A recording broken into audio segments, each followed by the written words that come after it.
Paroles semées, paroles partagées. Une émission de Marc Thomas.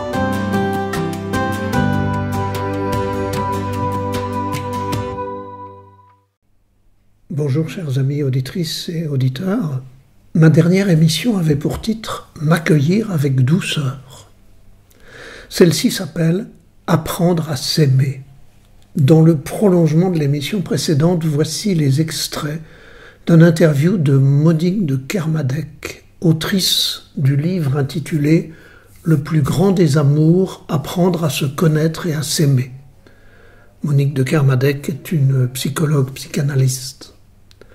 Elle est interviewée par Fabrice Midal, philosophe, dans la série de ses podcasts intitulée « Dialogue ».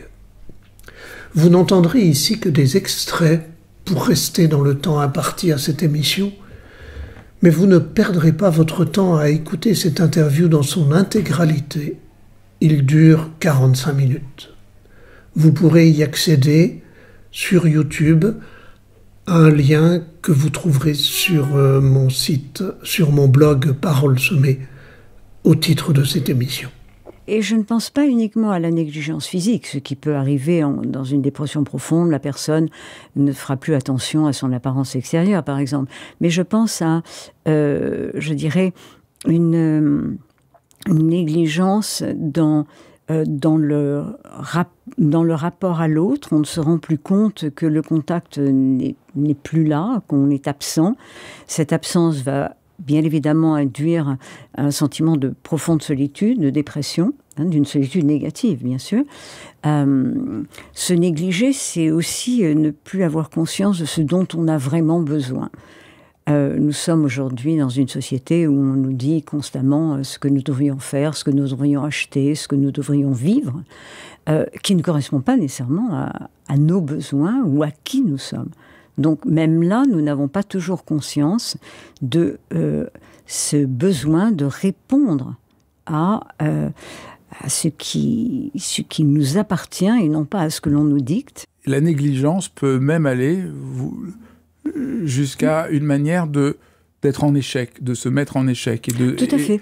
Et même une forme de sabotage. Alors là, encore une fois, on ne voit pas « je suis en échec ». Oui. Les gens vont dire « j'ai pas de chance » ou « je suis pas doué ». Oui, ils vont pas voir du tout qu'ils sont en échec. Et qu'ils participent à cet échec. Parce qu'ils ne s'aiment pas, parce qu'ils ne se connaissent pas, parce qu'ils ne se rencontrent pas. Tout à fait, parce qu'ils ne se font pas confiance. Et on a souvent cette constatation, je ne suis pas fait pour le bonheur, par exemple, ou ma vie est sous une mauvaise étoile. Ça c'est faux. Je veux dire, il n'y a pas de souffrance qui doit être la nôtre de la naissance à notre mort. C'est vraiment le sentiment de n'avoir aucun pouvoir sur sa vie et sur nos choix.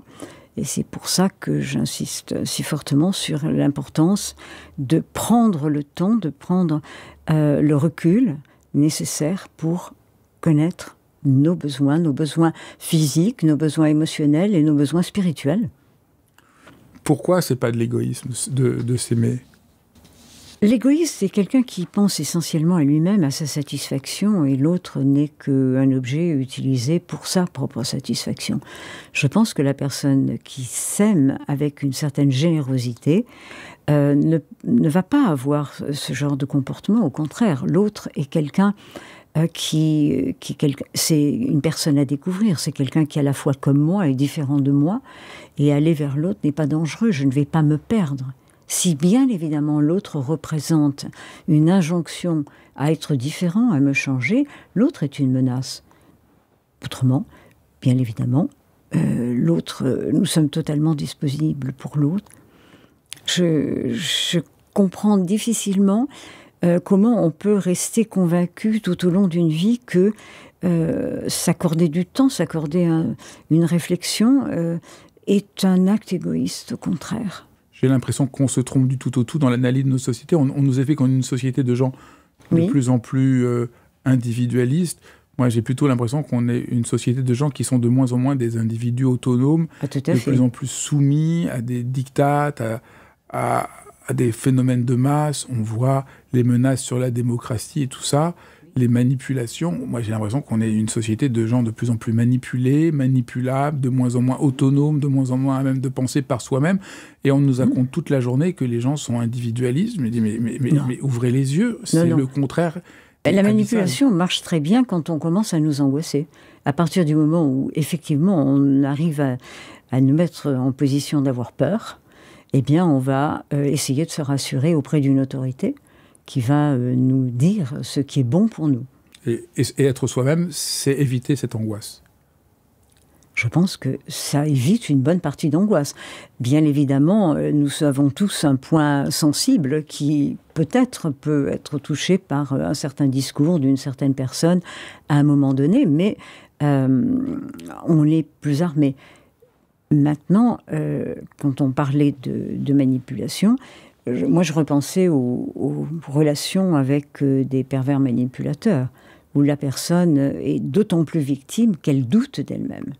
Si elle ne doutait pas autant d'elle-même, elle ne s'accrocherait pas à une personne qui au début la narcissise et qui après la réduit en copeaux. Donc, à nouveau, cette protection de l'amour que nous pouvons avoir pour nous-mêmes est fondamentale. Alors, j'ai été frappée, c'est un petit pas de côté, mais j'ai été frappée par le fait que lorsqu'on parle d'amour, on pense toujours à l'amour destiné à l'autre.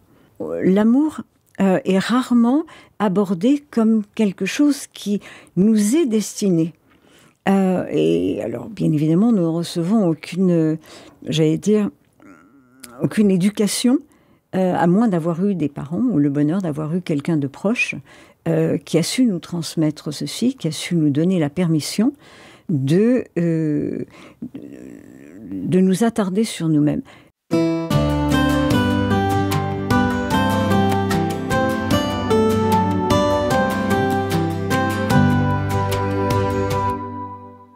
Vous avez des phrases, je vais les lire parce qu'elles sont tellement belles. L'amour de soi, c'est prendre soin de soi. L'égoïsme, c'est abuser de l'autre. L'amour de soi, c'est savoir se poser des limites. L'égoïsme, c'est n'en accepter aucune. Oui. L'amour de soi permet de se connecter aux autres en profondeur. L'égoïsme construit un mur entre soi et les autres. L'amour de soi est un choix. L'égoïsme est un refus des autres.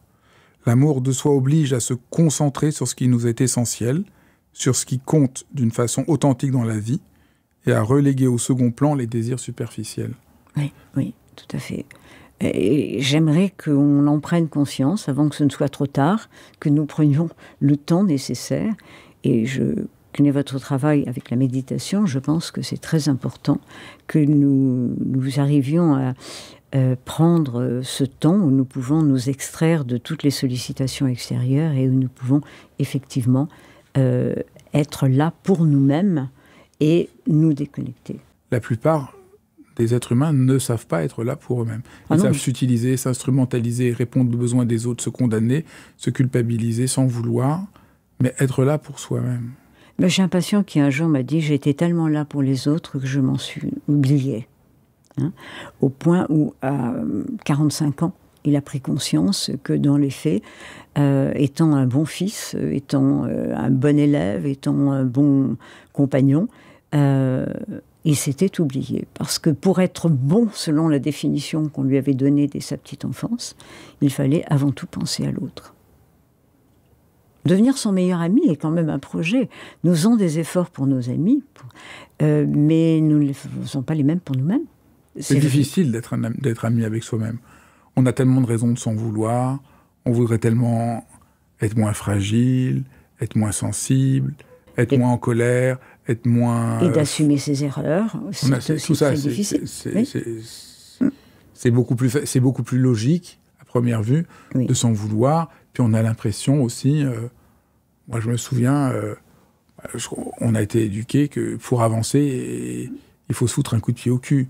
Oui. Donc on a l'impression que si je suis gentil avec moi, si je suis avec moi, c'est une démission. Oui. Je vais devenir tout mou. Oui, c'est une mollasse. Et que si je veux avancer, il faut que je me frappe.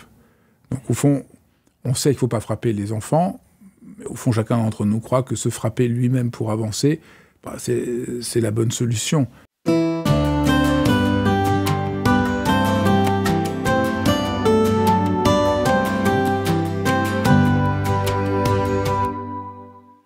Et je crois que nous sommes très souvent aveugles sur ce que nous sommes capables de faire.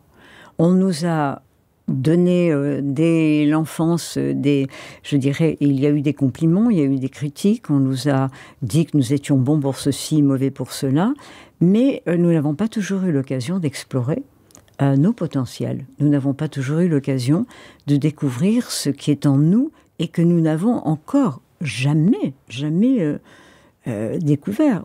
J'ai vu, par exemple, pendant la Covid et le confinement, j'ai été frappée par le fait que les personnes qui étaient restées chez elles avaient développé des activités ou repris des activités du passé qu'elles n'avaient pas eues avant. Il y en a qui se sont remis au piano, il y en a qui se sont mis à la peinture, il y en a qui ont fait du tricot. Mais ce que je veux dire, c'est que parfois, nous négligeons certaines aptitudes ou certains talents parce qu'on les a mis de côté il y a très longtemps. Et à moins d'un événement particulier, nous n'allons plus fouiller, chercher dans ces réserves ce que nous avons et qui peut nous permettre de contribuer au monde dans lequel on vit. On peut contribuer de mille et une manières. Qu'est-ce qu'on peut faire d'autre pour lever cette sorte de malédiction qu'est-ce que je peux faire pour apprendre à me connaître et m'aimer? Je dirais que la première étape, malgré tout, c'est de faire un état des lieux, essayer de le faire. Si on a du mal à le faire, essayer de le mettre par écrit, par exemple. Certaines personnes arrivent journellement à mettre quelques lignes sur ce qui leur a plu, ce qui leur a fait de la peine, sur ce qu'ils ont aimé, ce qui les a motivés. Si on prend le temps... C'est-à-dire de commencer simplement par un truc aussi simple. Qu'est-ce que j'aime? Qu'est-ce que j'aime pas? Oui, qu'est-ce que j'ai aimé aujourd'hui? Qu'est-ce qui s'est passé? Qu'est-ce qui m'a apporté du plaisir? Une première étape. Oui, parce que 15 jours, 3 semaines ou 5 mois après, on découvre ce qui nous anime, on découvre ce qui nous fait du mal, ne nous convient pas. Et on peut découvrir des façons d'agir auxquelles on n'a pas été attentif dans nos vies. On découvre des choses sur soi. Par contre... il y a, au-delà de ça, il y a tout un nombre de questions que l'on peut se poser, bien sûr, qui faire une sorte de bilan. Où en suis-je physiquement, affectivement, émotionnellement, spirituellement. On peut se consacrer du temps, prendre du temps pour une solitude. Déjà, on peut aussi prendre du temps et apprendre à méditer. C'est-à-dire que toute circonstance qui va nous permettre d'être une rencontre avec nous est à utiliser. Bien évidemment, parfois, nous avons beaucoup de mal, quel que soit ce que nous essayons, et si nous sommes vraiment bloqués, ne pas, je dirais surtout, ne pas renoncer à aller en parler avec quelqu'un d'extérieur. Alors, quand je dis un thérapeute, tout le monde pense que je prêche pour ma chapelle, mais lorsque nous en parlons à un ami, cet ami nous écoute, peut-être avec beaucoup de chaleur, d'ouverture, mais l'ami peut être tenté de nous donner des conseils qui sont en harmonie avec sa personnalité et que nous ne pouvons absolument pas appliquer, ne sont pas en harmonie avec la nôtre. L'important, c'est de pouvoir, dans un contexte neutre, aller fouiller en soi, partir à la découverte de ce qui nous est inconnu, qui va, jour après jour, nous permettre d'atteindre cette connaissance dont nous avons besoin. Il y a plusieurs chemins qui nous mènent à cette connaissance de nous-mêmes et qui nous mènent à cette acceptation de nous-mêmes. Parce qu'au fond, cet amour, il est généreux.